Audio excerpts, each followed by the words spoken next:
நீதிமொழிகள் 6ஆம் அதிகாரம்.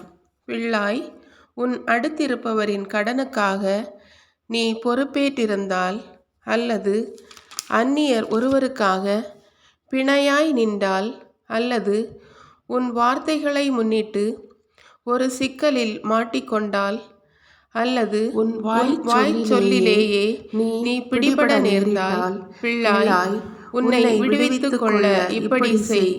நீ அடுத்திருப்பவரின் கையில் அகப்பட்டு கொண்டதால் விரைந்தோடி சென்று அவரை வருந்தி வேண்டிக்கொள்.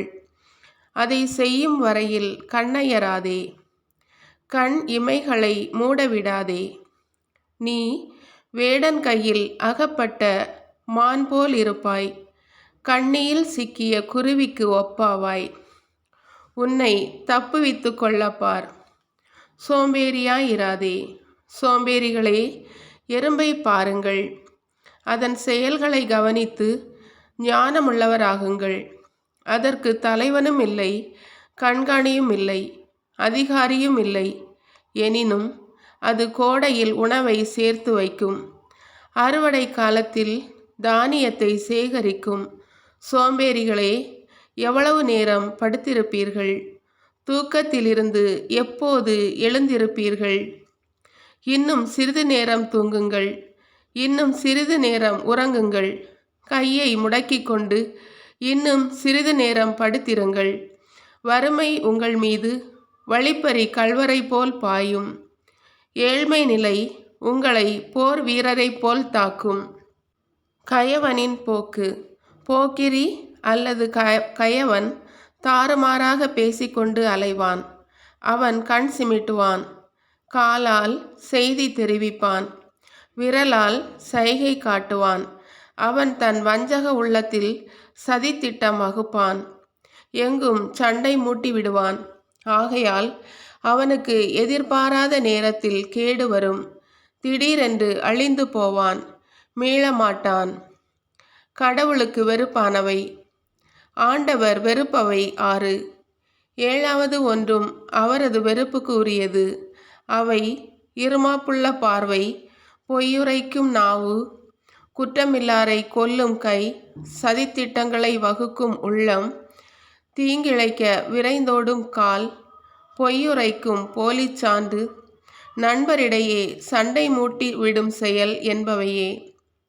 கற்பு நெறி வழுவாமை. பிள்ளாய், உன் தந்தையின் கட்டளையை கடைப்பிடி, தாயின் அறிவுரையை புறக்கணியாதே. அவற்றை எப்போதும் உன் இதயத்தில் இருத்திவை. உன் கழுத்துக்கு மாலை என அணிந்துகொள். நீ நடந்து செல்லும்போது அவை உனக்கு வழிகாட்டும். நீ படுத்திருக்கும் போது அவை உன்னை காவல் காக்கும். விழித்திருக்கும் போது உன்னுடன் உரையாடும். கட்டளை என்பது ஒரு விளக்கு, அறிவுரை என்பது ஒளி.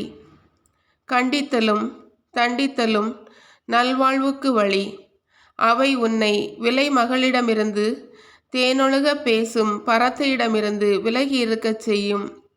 உன் உள்ளத்தால் அவளது அழகை இச்சியாதே, அவள் கண்ணடித்தால் மயங்கி விடாதே. விலை மகளின் விலை ஒருவேளை சோறுதான், ஆனால் பிறன் மனையாளோ உயிரையே வேட்டையாடி விடுவாள். ஒருவன் தன் மடியில் நெருப்பை வைத்திருந்தால் அவனது ஆடை எரிந்து போகாமல் இருக்குமா? ஒருவன் தழல் மீது நடந்து சென்றால் அவன் கால் வெந்து போகாமல் இருக்குமா? பிறன் மனை நயப்பவன் செயலும் இத்தகையதே. அவளை தொடும் எவனும் தண்டனைக்கு தப்ப மாட்டான். திருடன் தன் பசியை தீர்க்க திருடினால் அவனை மக்கள் பெரும் குற்றவாளி என கருதாதிருக்கலாம். ஆனால் அவன் பிடிபடும்போது 7 மடங்காக திருப்பி கொடுக்க வேண்டும். தன் குடும்ப சொத்து முழுவதையுமே கொடுத்துவிட நேரிடும். கற்பு நெறி தவறுகிறவன் மதிகேடன். அவ்வாறு செய்வோன் தன்னையே அழித்து கொள்கிறான். அவன் நைய நொறுக்கப்படுவான், பழிக்கப்படுவான். அவனது இழிவு ஒருபோதும் மறையாது. ஏனெனில் தன் மனைவி தனக்கே உரியவள் என்னும் உணர்ச்சி ஒரு கணவனிடம் சினவெறியை உண்டாக்கும். பழி தீர்த்து கொள்ள வாய்ப்பு கிடைக்கும் நாளில் அவன் இரக்கம் காட்ட மாட்டான்.